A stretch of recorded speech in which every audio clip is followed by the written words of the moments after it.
Yo, what's up mga kaibigan? Nali na tayo magkwentuhan. Very promising performance ang pinakita ng Golden State Warriors sa kanilang first game sa season na ito. Muli silang gumamit ng small ball lineup kung saan ang 6'6" Draymond Green ang nilatag nila bilang starting center. Naging epektibo ito dahil ang Lakers ay walang dominant center. Ang liit na nga ng lineup ng Warriors at 6 rebounds lamang ang nagawa ni DeAndre Ayton. Noon nga ay sakit sa ulo ng Warriors si Anthony Davis kahit the power forward ang natural position nito. Well, bukas sa kanilang second game ay masusubukan nga kaagad ang small lineup na ito dahil makakaharap nila ang best player in the world today, Nikola Jokic.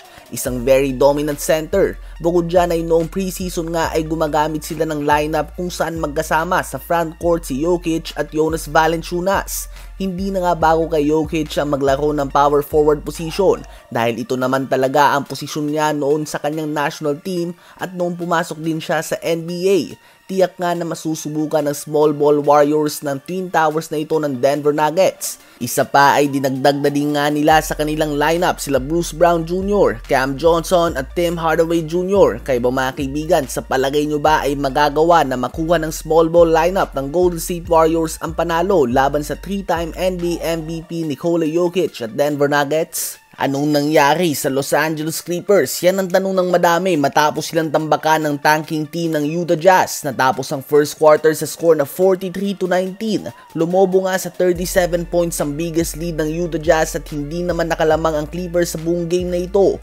Hanggang sa natapos nga ang tapatan na ito sa score na 129-108. Panalo nga ang Utah Jazz mga kaibigan. Gumawa sa Clippers si James Harden ng 15 points and 11 assists. 10 points lamang si Kawhi Leonard, 5 points si Bradley Beal at 4 points si Chris Paul. Sa Utah Jazz naman ay 22 points, 9 rebounds and 4 blocks si Walker Kessler. 20.6 rebounds and 5 assists si Lauri Markkanen at 2 points lamang si Ace Bailey sa kanyang NBA debut. Pinangunahan naman ng 35 points si Ja Morant ang comeback win ng Memphis Grizzlies laban sa New Orleans Pelicans sa score na 128-122.